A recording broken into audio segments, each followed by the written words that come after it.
दोस्तों कहते हैं किसी भी चीज की अति अच्छी नहीं होती, न नफरत की और न मोहब्बत की। और ऐसे ही दोस्तों ना अति अच्छी होती है अंधेरे की, लेकिन ना ही अति अच्छी होती है उजाले की। जी हाँ, आपने कई बार महसूस किया होगा कि अचानक से अगर आपकी आंखों में कोई बहुत तेज रोशनी डाले तो आपको दिखाई देना ही बंद हो जाता है। मतलब अति जगमगाहट की स्थिति आ जाती है। लेकिन क्या कभी आपने सोचा है कि इस अति रोशनी से बहुत से जीव जंतुओं के अस्तित्व पर एक प्रश्न चिन्ह खड़ा हो सकता है? हो सकता है। दोस्तों, आज हम वायु प्रदूषण के बारे में, जल प्रदूषण के बारे में, मृदा प्रदूषण के बारे में, रेडियोधर्मी प्रदूषण के बारे में, ध्वनि प्रदूषण के बारे में जरूर बात करते हैं। लेकिन एक और प्रदूषण है जो आज निकल करके आ रहा है, जो आज सुर्खियों में बना हुआ है, और वो है प्रकाश प्रदूषण, लाइट पॉल्यूशन। जी हाँ दोस्तों, आज ना केवल हमारी जो हवा है उसमें कुछ तत्व मिल गए हैं जिससे वो प्रदूषित हो गई है, पानी में कुछ तत्व मिल गए हैं, बल्कि हमारी लाइट, हमारी रोशनी भी प्रदूषित हो गई है। अब अगर आपको लगता है कि हमारी रोशनी में भी कुछ अवांछित तत्व मिल गए हैं और इसकी वजह से हमारी रोशनी जो है वो पॉल्यूटेड हो गई है, तो ऐसा नहीं है। बल्कि दोस्तों, हमने रोशनी को इतना ज्यादा फैला दिया है, इतनी अति जगमगाहट कर दी है कि अब हमें इसे लाइट पॉल्यूशन कहना पड़ रहा है। आप देख सकते हैं, अंतरराष्ट्रीय डार्क स्काई एसोसिएशन ने लाइट पॉल्यूशन को परिभाषित भी किया है। अब जहां तक कहानी है आईडीए की, इंटरनेशनल डार्क स्काई एसोसिएशन की, दोस्तों ये लाइट पॉल्यूशन की परिभाषा देता है कि any adverse effect of artificial light including sky glow, glare, light trespass, light clutter, decreased visibility at night and energy waste. मतलब इसके अनुसार किसी भी तरीके से जब अतिरिक्त रोशनी का उपयोग किया जा रहा है तो वह लाइट पॉल्यूशन है। अब दोस्तों यहां पर आप देख सकते हैं कि जब बात आती है लाइट पॉल्यूशन की ना, तो इससे कौन कौन से नुकसान है वो तो मैं आपको आगे बताऊंगी। लेकिन लाइट पॉल्यूशन वास्तव में क्या है ये आप तब समझोगे जब मैं आपको इसके कुछ स्वरूप समझाऊं। जैसे कि आकाश प्रदीप्ति, स्काई ग्लो। दोस्तों स्काई ग्लो लाइट पॉल्यूशन का ही एक रूप है। आप देख सकते हैं कि किसी जमाने में जब हम रात को आसमान की तरफ देखा करते थे, घरों में लाइट चली जाया करती थी, आंगन में बैठ करके हवा में सोया करते थे, तो आसमान में हमें खूबसूरत तारे दिखाई दिया करते थे।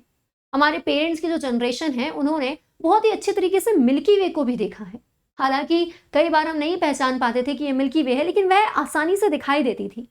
लेकिन अब आप देख सकते हैं कि ये जो कहते हैं ना कि आजकल जो बड़े बड़े शहर हैं वो सोते ही नहीं है, वहां पे रात भर लाइटें जलती रहती हैं, और उन लाइटों की वजह से आकाश में ये जो प्रकाश परावर्तित हो रहा है ना, इसे हम कहते हैं आकाश प्रदीप्ति।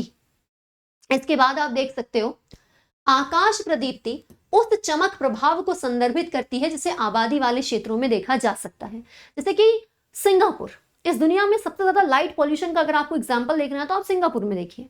अगर आप देखोगे भारत, तो दोस्तों भारत में भी आपको दिल्ली, बेंगलुरु और बेंगलुरु के अलावा अपना मुंबई, ये जो क्षेत्र हैं जहां पर जितनी ज्यादा आबादी है, जितनी ज्यादा टेक इंडस्ट्रीज हैं, जितने वो डेवलप्ड हैं, वहां पे उतने ही ज्यादा ना केवल आपको जल प्रदूषण और वायु प्रदूषण के उदाहरण मिलेंगे, बल्कि उतना ही लाइट पॉल्यूशन भी मिलेगा।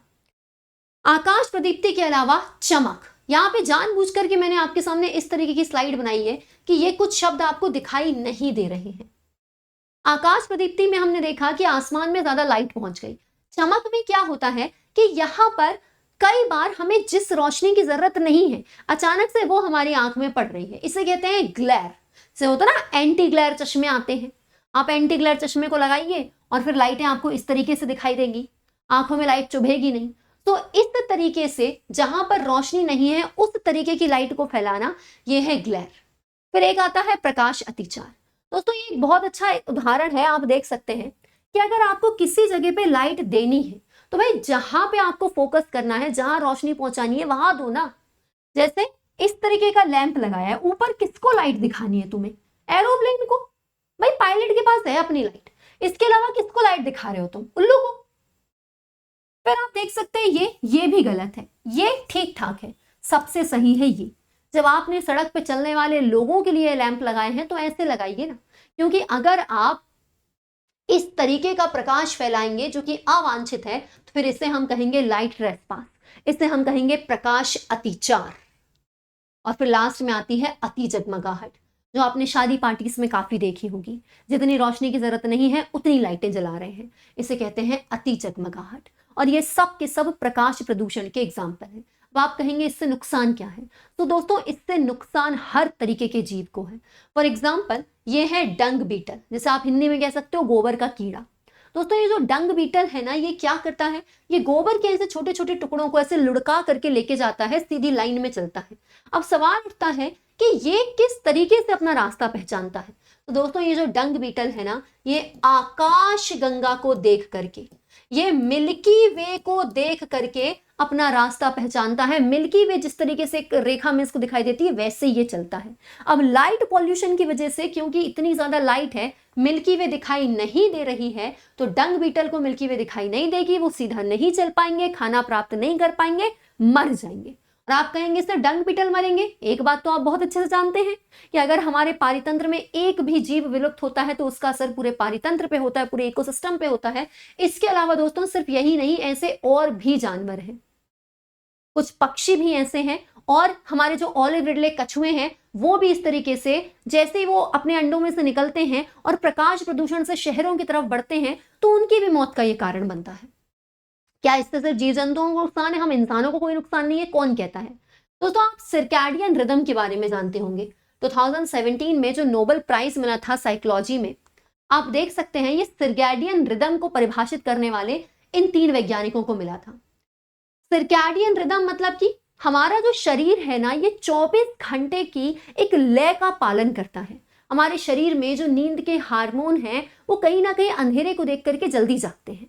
उसी तरीके से जब हम रोशनी में रहते हैं तो हमारे शरीर में क्या होता है, हमारे शरीर में एक अलग ही ऊर्जा का संचार होता है। एंड ये जो हमारे शरीर का एक टाइम टेबल होता है, इसी को कहते हैं सर्कैडियन रिदम। और दोस्तों प्रकाश प्रदूषण की वजह से हम इंसानों की जो सर्कैडियन रिदम है उसमें भी बुरा असर आ रहा है। हम लोग रात भर जो मोबाइल के उजाले में रहते हैं ना, नींद हमें कब आती है, जब मोबाइल की बैटरी खत्म होने लगती है। तो उसकी वजह से हम सुबह देर से उठ रहे हैं, एक चिड़चिड़ापन, एक डिप्रेशन हमें देखने को मिल रहा है। तो आज जरूरत है कि ना केवल हम वायु प्रदूषण और जल प्रदूषण को कम करें, बल्कि दोस्तों आज जरूरत आ गई है कि हम लाइट पॉल्यूशन पर भी काम करें। क्या हम अगर पूरी तरीके से बत्तियों को बंद कर देंगे तो फिर क्या लाइट पॉल्यूशन सुधर जाएगा? नहीं दोस्तों, आने वाले समय में तो हमारी आंखों में मायोपिया भी होने वाला है। मतलब होने वाला क्या है, मेरी आंखों में तो अभी है, मतलब दूर की चीजें धुंधली दिखाई देती हैं, लेकिन वर्तमान में जो हमारा स्क्रीन टाइम बढ़ रहा है ना, उस स्क्रीन टाइम की वजह से हम सभी को दूर का दिखाई देना धुंधला होने वाला है। क्यों? क्योंकि जब हम किसी पास की चीज को देखते हैं तो आंखें उसके हिसाब से एडजस्ट होती है, जब हम किसी दूर की चीज को देखते हैं तो आंखें उसके हिसाब से एडजस्ट होती हैं।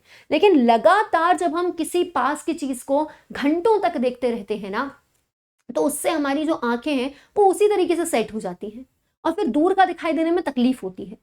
बताया जा रहा है आने वाले समय में हमारी दुनिया की अधिकांश आबादी इस तरीके से मायोपिया से पीड़ित हो जाएगी, क्योंकि स्क्रीन टाइम बहुत बढ़ चुका है। फिर तो क्या, प्रकाश प्रदूषण कम भी कर लोगे तो कैसे ही देखोगे आकाशगंगा को, है ना? तो आप देख सकते हैं कि आज प्रकाश प्रदूषण को कम कीजिए, जितनी जरूरत हो उतनी ही लाइट जलाइए, क्योंकि इसके माध्यम से आप ना केवल मनुष्यों के बल्कि अनेक जीव जंतुओं के जीवन को नुकसान पहुंचा रहे हैं एक्स्ट्रा लाइट जला के।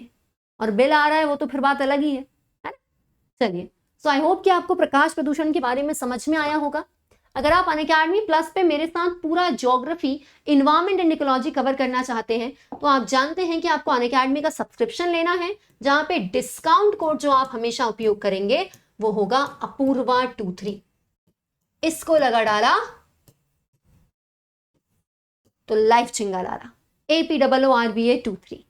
चलिए, अब आपसे मुलाकात होगी मेरी प्लस क्लास में, जहां पर आप अपूर्वा23 का उपयोग करके जल्द ही पधारेंगे, ये मुझे विश्वास है। धन्यवाद।